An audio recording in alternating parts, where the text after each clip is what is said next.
សួស្តីអ្នកទាំងអស់គ្នាស្វាគមន៍មកកាន់រឿង Hell Paradise របស់យើងបន្តទៀតនៅក្នុងវគ្គនេះគេបានប្រមូលអ្នកទោសមួយចំនួនឲ្យមកជុំគ្នាមួយកន្លែងដែលអ្នកទោសទាំងអស់ហ្នឹងភាគច្រើនសិតតែជាអ្នកខ្លាំងនិងមានទោសត្រូវប្រហារជីវិតទៀតមានអ្នកខ្លះបារម្ភថាមិនដឹងថាគិតត្រូវឬក៏គិតខុសទេបើសិនជាពួកនឹងរួចខ្លួនតែបន្តិចអាចនឹងពួកវាឆ្លៀតឱកាសតដៃបន្ទាប់ពីជួបជុំគ្នាអស់ហើយពួកគេក៏ប្រកាសអំពីការងារដែលអ្នកទោសទាំងអស់ត្រូវធ្វើពួកគេប្រាប់ថាអ្នកទោសទាំងអស់ត្រូវនាំទៅកោះមួយហៅថា Paradise ហើយការងារដែលអ្នកទាំងអស់គ្នាត្រូវធ្វើគឺស្វែងរកថ្នាំអមតៈបន្ទាប់ពីរកថ្នាំនឹងឃើញហើយត្រូវតែត្រឡប់មកវិញចំពោះអ្នកណាដែលអាចធ្វើការងារនឹងបានពួកគេនឹងដោះលែងឲ្យអ្នកនោះមានសេរីភាពឡើងវិញបន្ទាប់មកពួកគេក៏ឲ្យអ្នកគ្រប់គ្នាដោះម៉ាស់នៅនឹងមុខរបស់ពួកគេចេញហើយក៏យកមនុស្សម្នាក់ឲ្យទៅពួកគេមើលដែលម្នាក់នឹងហើយនៅមានជីវិតមកពីកោះ Paradiseពួកគេប្រាប់ថារឿងកោះនឹងស្ដាប់ទៅដូចជារឿងនិទានប៉ុន្តែមិនមែនទេវាជាការពិតដោយសារតែមនុស្ស60នាក់ជាងទៀតត្រូវបាក់ខ្លួនឆឹងអត់ដឹងថាកើតអីទេប៉ុន្តែពួកគេសន្និដ្ឋានបានថាកោះនឹងមានគ្រោះថ្នាក់ខ្លាំងណាស់អញ្ចឹងហើយទៅម្ដងនេះគេបញ្ជូនទៅសិតតែអ្នកខ្លាំងតែប៉ុណ្ណោះនៅពេលនឹងផងដែរមានអ្នកទោសមួយចំនួនចាប់ផ្ដើមភ័យខ្លាចដោយសារតែកន្លែងនឹងគ្រោះថ្នាក់ខ្លាំងពេកពួកគេអត់ចង់ទៅទេហើយក៏ចាប់ផ្ដើមតវ៉ាប៉ុន្តែទោះបីជាតវ៉ាអីក៏អត់ប្រយោជន៍ដែរដោយសារតែពួកគេសិតតែជាអ្នកទោសត្រូវប្រហារជីវិតចោលដដែលហ្នឹងអញ្ចឹងទៅឬក៏មិនទៅវាគ្មានអីខាតសម្រាប់ពួកគេទេនៅពេលហ្នឹងក៏មានមនុស្សម្នាក់អត់ចង់ទៅទេហើយក៏បានងើបដើរចាកចេញពីកន្លែងហ្នឹងប៉ុន្តែជាលទ្ធផលក៏ត្រូវគេកាត់ទោសសម្រាប់ចោលភ្លាមនេះហើយជាលទ្ធផលសម្រាប់អ្នកទោសដូចជាពួកគេទៅឬក៏មិនទៅនៅតែស្លាប់ដដែលហ្នឹងអញ្ចឹងជំរឿសល្អគឺមានតែប្រថុយទៅអាចនឹងនៅមានជីវិតនៅពេលហ្នឹង Emperor ក៏ប្រាប់ទៅកូនចៅរបស់គាត់ថាឲ្យកាត់បន្ថយមនុស្សមួយចំនួនដោយយកលេសថាទូរបស់យ៉ាម៉ាដានឹងមានកំណត់ដែលតាមពិតទៅដោយសារតែគាត់ឃើញមានមនុស្សមួយចំនួនហ្នឹងសិតតែខ្សោយអញ្ចឹងទៅដាក់ទៅក៏អត់បានការដដែលអញ្ចឹងជំរឿសល្អគឺប្រហារជីវិតចោលតែម្ដងទៅជាការស្រេចនៅពេលហ្នឹងមានអ្នកទោសម្នាក់ដូចជាយល់ការគាត់ក៏បានសម្លាប់មនុស្សលេងតាមតែចិត្តរបស់គាត់បន្ទាប់ពីនឹងមកអ្នកទោសទាំងអស់ក៏ចាប់ផ្ដើមសម្លាប់គ្នាទៅវិញទៅមកហើយប្រកាសណាស់អ្នកដែលខ្សោយគឺគ្មានគីឡូជាមួយពួកគេទេត្រូវបានពួកគេសម្លាប់ចោលស្ទើរតែទាំងអស់ហ្នឹង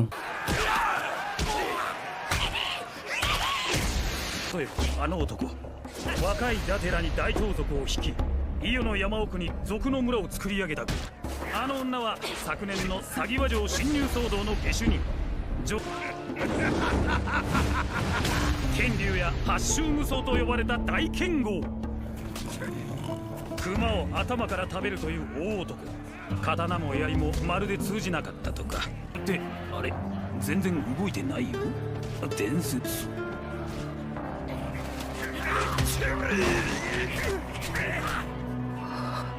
អំឡុងពេលគ្រប់គ្នាវាយដំកាប់ចាស់សម្រាប់គ្នាទៅវិញទៅមកការប៊ីម៉ារូរបស់យើងអត់បានធ្វើអីទេគ្រាន់តែសំងំនៅស្ងៀមនៅពេលហ្នឹងអត់ដឹងតែកើតអីទេស្រាប់តែគាត់លេចមុខភ្លើមនៅទល់មុខ Emperor តែម្ដងនិយាយទៅនៅគៀបមែនតែនដែលធ្វើឲ្យកូនចៅរបស់គាត់នឹងមានអារម្មណ៍ថារៀងភ័យខ្លាចដែរនៅពេលហ្នឹងការប៊ីម៉ារូក៏មិនបានទៅធ្វើអីដែរគ្រាន់តែស្ដីថាឲ្យពួកគេតែប្រមាណម៉ាត់តែប៉ុណ្ណោះប៉ុន្តែពួកគេអត់ចង់ស្ដាប់សម្ដីអ្នកទោសទេហើយក៏អត់ចង់ឲ្យអ្នកទោសម្នាក់មកស្ដីថាឲ្យពួកគេផងដែរហើយក៏បានបញ្ជាទៅអ្នកទោសផ្សេងទៀតបើសិនជាអ្នកណាអាចសម្លាប់ការប៊ីម៉ារូបាននោះពួកគេនឹងត្រូវបញ្ជូនទៅលើកោះដោយមិនត្រូវស្លាប់នៅកន្លែងហ្នឹងទេ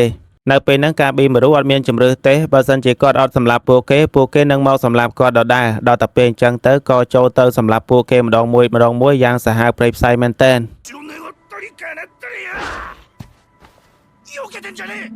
話はワンか戦う気が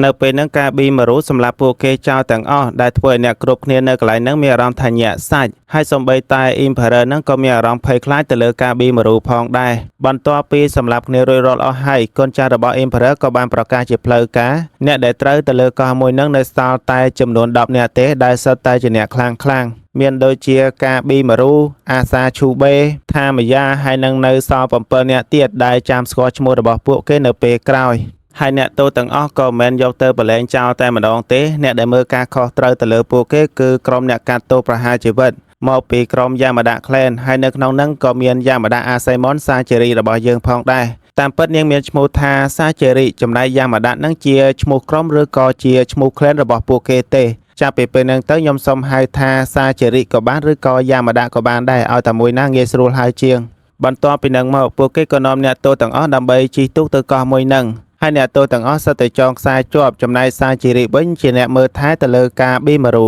មិនអ្នកមើលថែទេអាហ្នឹងហៅថាអ្នកឃ្លាំមើលនិយាយទៅចែកគ្នាតាមឃ្លាំមើលអីចឹងណាបន្ទាប់ពីពួកគេឡើងមកលើកោះហ្នឹងហើយឃើញថាទេសភាពស្អាតប្លែកនិងរុក្ខជាតិប្លែកៗខ្លាំងមែនទែននៅពេលហ្នឹងសាជារិគិតថាពីមុនឡើយនាងអត់ជឿថាមានទឹកអមតៈអីទេប៉ុន្តែនៅពេលដែលបានឃើញកោះហ្នឹងពិតជាប្លែកៗមែនឥឡូវនេះនាងស្ទើរតែជឿថាវាពិតជាមានថ្នាំអមតៈមែននៅពេលហ្នឹងកាប៊ីម៉ារូក៏និយាយថាគិតថាដូចឋានសួគ៌ចុះមានដែលគិតថាដូចជាឋាននរកអត់ព្រោះគាត់មើលដឹងថារុក្ខជាតិទាំងអស់ហ្នឹងពិតជាប្លែកមែនប៉ុន្តែមើលទៅវាមិនមែនដូចជារុក្ខជាតិដែលកើតឡើងដោយធម្មជាតិធម្មតាទេតាមការប៉ាន់ស្មានរបស់គាត់ប្រហែលជាមានរឿងផ្សេងទៀតដែលពួកគេមិននឹកស្មានដល់អញ្ចឹងហើយដើម្បីសុវត្ថិភាពក្នុងការធ្វើការនៅលើកោះមួយហ្នឹងគាត់ត្រូវតែបណ្ដាច់ខ្សែចំណងដៃរបស់គាត់សិននៅពេលហ្នឹងសាជារិអត់យល់ព្រមទេដើម្បីសុវត្ថិភាពព្រោះថាកាប៊ីម៉ារូគឺជាអ្នកទោសដាច់ខាតគឺត្រូវតែចងខ្សែដៃកាប៊ីម៉ារូក៏បានតវ៉ាផងដែរព្រោះថាគាត់ធ្វើអញ្ចឹងដើម្បីសុវត្ថិភាពក្នុងការធ្វើការនិងស្វែងរកថ្នាំទេប៉ុន្តែសាជារិនៅតែអត់យល់ព្រមដដែលរហូតយកដាវភ្ជង់ករបស់គាត់ទៀតដល់តែពេលអញ្ចឹងខ្ជិលប្រកែកជាមួយមនុស្សស្រីកាប៊ីម៉ារូក៏ឲ្យនាងចងដៃចងអីក៏ចងទៅអំឡុងពេលបំរុងតែនឹងចងដៃទៅហើយស្រាប់តែកាប៊ីម៉ារូរបស់យើងនឹងត្រូវមួយដុំដៃប៉ាងទៅឡើងចម្ងាយណាស់ណីហើយអ្នកដែលបានវាយទៅលើគាត់នឹងផងដែរគឺជាមនុស្សមាតធំម្នាក់ដែលមានឈ្មោះថា Twisted Keyun ហើយឈ្មោះស្អីពិបាកហៅដល់ក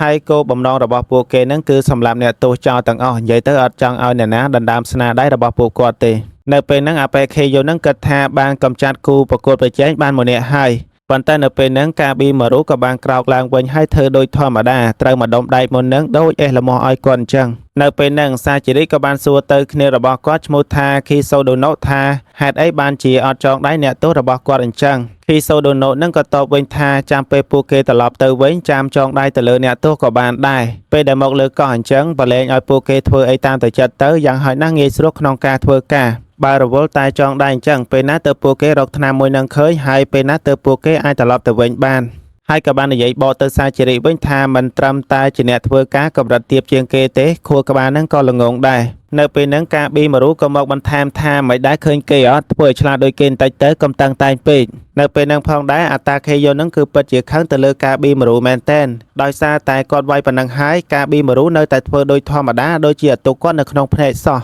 នៅពេលហ្នឹងគាត់ក៏បានយកអាវុធជាច្រើនចង់វាយគ្នាជាមួយនឹងកាប៊ីម៉ារូគាត់ជាមនុស្សម្នាក់ដែលស្រឡាញ់ចូលចិត្តអាវុធមែនតែនហើយអាវុធទាំងអស់ហ្នឹងសិតតែជាអាវុធដៃគូរបស់គាត់ដែលគាត់បានសម្លាប់រួចហើយតានឹងបានប្រកាសច្បាស់ថាការងារដែលគាត់ត្រូវធ្វើទី1នៅលើកោះមួយហ្នឹងគឺសម្រាប់អ្នកទោសទាំងអស់បន្ទាប់មកចាំយកថ្នាំត្រឡប់ទៅវិញដើម្បីយកស្នាដៃហើយអ្នកដែលមើលការខុសត្រូវទៅលើពួកគេហ្នឹងក៏បានលូកដៃចូលដែរពួកគេធ្វើអីក៏ធ្វើទៅសម្រាប់គ្នាអីក៏សម្រាប់ទៅពួកគេគ្រាន់តែចាំមើលតែប៉ុណ្ណោះបន្ទាប់ពីនឹងមកការប្រយុទ្ធក៏បានចាប់ផ្ដើមអាមនុស្សចូលមកវាយហើយសាជារិឆ្លៀតឲ្យខ្សែទៅកាប៊ីម៉ារូនឹងចងដៃខ្លួនឯងវិញទៀតនៅពេលហ្នឹងកាប៊ីម៉ារូរវល់តែចងដៃហើយអត់អាតានឹងវាយតាមចិត្តត្រូវពី3ដបងពី3ដុំដៃនិយាយទៅដុំដៃទាំងអស់ហ្នឹងបែកខ្ទេចទាំងអស់ខ្លួនកាប៊ីម៉ារូហ្នឹងគឺពិតជាតានមែនតែននៅពេលដែលចងដៃរបស់គាត់រួចហើយក៏ក្រោះសីអាតានឹងឲ្យប៉ាងហោះស្ទុយឡើងទៅលើហើយអាវុធរបស់គាត់ទាំងអស់ហ្នឹងក៏ហោះទៅលើទាំងអស់ផងដែរពេលដែលវាធ្លាក់មកវិញកាប៊ីម៉ារូក៏បានទាត់លំពេងមួយចាក់ចំកណ្ដាលដើមទ្រូងអាតានឹងធ្វើឲ្យគាត់ដេកស្អាតតែម្ដង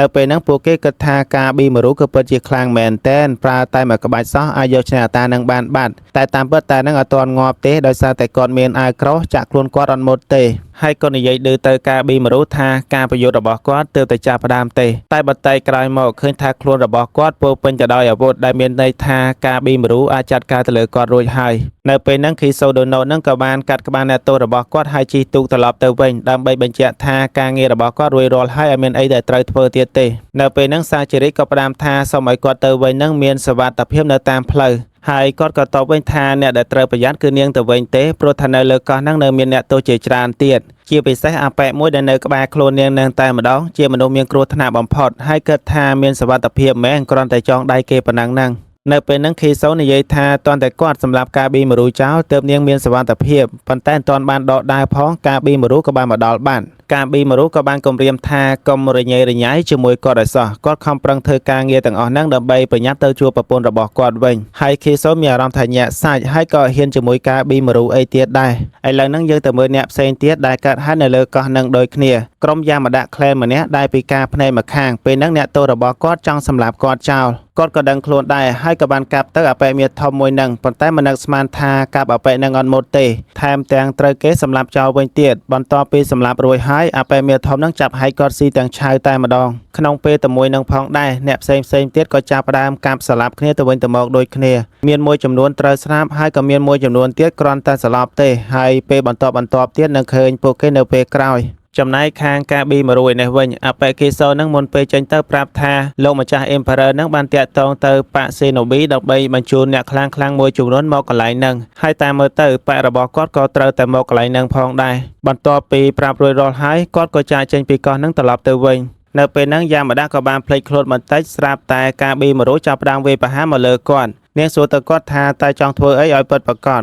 កាប៊ីមរូប្រាប់ថាគាត់ត្រូវតែសម្លាប់នាងចោលបន្ទាប់មកក៏ទៅមើលអតីតកាលរបស់កាប៊ីមរូបន្តិចនៅពេលដែលគាត់នៅជា baby ពេលហ្នឹងមេប៉ារបស់គាត់សម្លាប់ឪពុកម្ដាយនឹងមូលហេតុដោយសារតែពួកគេចង់ចាកចេញពីភូមិមួយនឹងឯងនិយាយទៅចរិតរបស់គាត់អត់ចង់ឲ្យមានទំនាក់ទំនងស្នេហាគ្រួសារឬក៏សាច់ញាតិអីទេអញ្ចឹងហើយសំបីតែកូនស្រីរបស់គាត់ក៏គាត់លើកលែងដែរនិយាយទៅដុតមុខឲ្យខូចខ្ទេចងាកមកពេលបច្ចុប្បន្ននេះវិញអ្នកទាំងពីរនៅតែបន្តប្រយុទ្ធគ្នាទៀតនៅពេលហ្នឹងការប្រយុទ្ធមើលទៅដូចជាស្មើដៃណាស់ដែលតាមពិតកាប៊ីមរូគាត់ដូចជាអត់សូវច្បាស់លាស់ក្នុងចិត្តរបស់គាត់ទេលក្ខណៈថាចង់សម្លាប់បន្តិចអត់បន្តិចអីទៅទោះបីជាគាត់មានឱកាសសម្លាប់ក៏កាប៊ីមរូអត់បានសម្លាប់ដែរដល់តែពេលយ៉ាម៉ាដាក់សួរឲ្យមែនតែនទៅថាហេតុអីបានជាចង់សម្លាប់នាងចោលកាប៊ីមរូប្រាប់ថាបន្តិចទៀតបើសិនជាប៉ារបស់គាត់មកមែនប្រកាសជាមានភាពរញ៉េរញ៉ៃជាងនឹងអញ្ចឹងហើយគាត់ចង់សម្លាប់នាងចោលឲ្យហើយរកថ្នាំនឹងដើម្បីចាកចេញពីកន្លែងនឹងតែម្ដង死んでくれやはりこの男は危険考えの倫理観も極端で異常だ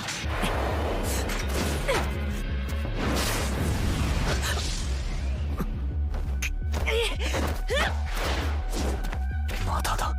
これはបន្ទាប់ពីប្រយុទ្ធគ្នាមួយសន្ទុះប្រកាសណាស់យ៉ាម៉ាដាក់គឺគ្មានគីឡូជាមួយកាប៊ីមរូទេប៉ុន្តែជាក់ស្ដែងកាប៊ីមរូនៅតែអត់ដាច់ចិត្តសម្លាប់ដដែលមូលហេតុដោយសារតែគាត់តែងតែនឹកឃើញដល់ពាក្យសម្ដីរបស់ប្រពន្ធគាត់មួយចំនួនដែលតែងតែដាស់តឿនគាត់រហូតធ្វើឲ្យគាត់ស្រក់ទឹកភ្នែកទៀតផងជាលទ្ធផលកាប៊ីមរូក៏មិនបានសម្លាប់យ៉ាម៉ាដាក់អីដែរហើយពួកគេក៏បាននិយាយរៀងត្រូវរើគ្នាចាប់ពីពេលហ្នឹងទៅមកមើលអ្នកទោសម្នាក់ទៀតដែលមានឈ្មោះថាថាមយ៉ាដែលជាអ្នកខ្លះខាងគុនដាវសាម៉ារ៉ៃចំណែកអ្នកខ្លោមើលរបស់គាត់វិញមានមាឌតូចមកពីក្រុមយ៉ាម៉ាដាក់ប៉ុន្តែអត់ទាន់ដឹងថាគាត់ឈ្មោះអីនៅឡើយទេនៅពេលដែលអ្នកទាំងពីរកំពុងតែមើលទេសភាពនៅជុំវិញគាត់ពេលហ្នឹងស្រាប់តែមានមេអំបៅមួយបានតិចថាមយ៉ាពេលដែលគាត់មើលមេអំបៅនឹងឲ្យមែនតែនទៅឃើញថាចម្លែកខ្លាំងណាស់បែរជាមានមុខមនុស្សទៅវិញពេលហ្នឹងគាត់ស្រាប់តែកាត់ដៃរបស់គាត់ចោលភ្លាមតែម្ដងគ្រាន់តែកាត់ដាច់ភ្លាមដៃរបស់គាត់ស្រាប់តែដោះផ្កាចេញមកតាមពិតគាត់សន្និដ្ឋានរួចហើយតាំងពីពេលគាត់បានឃើញមនុស្សផ្កាមកម្លេះអញ្ចឹងហើយទើបគាត់សុកចិត្តបន្ថយកាត់ដៃរបស់គាត់កុំឲ្យមេរោគនឹងឆ្លងពេញរាងកាយរបស់គាត់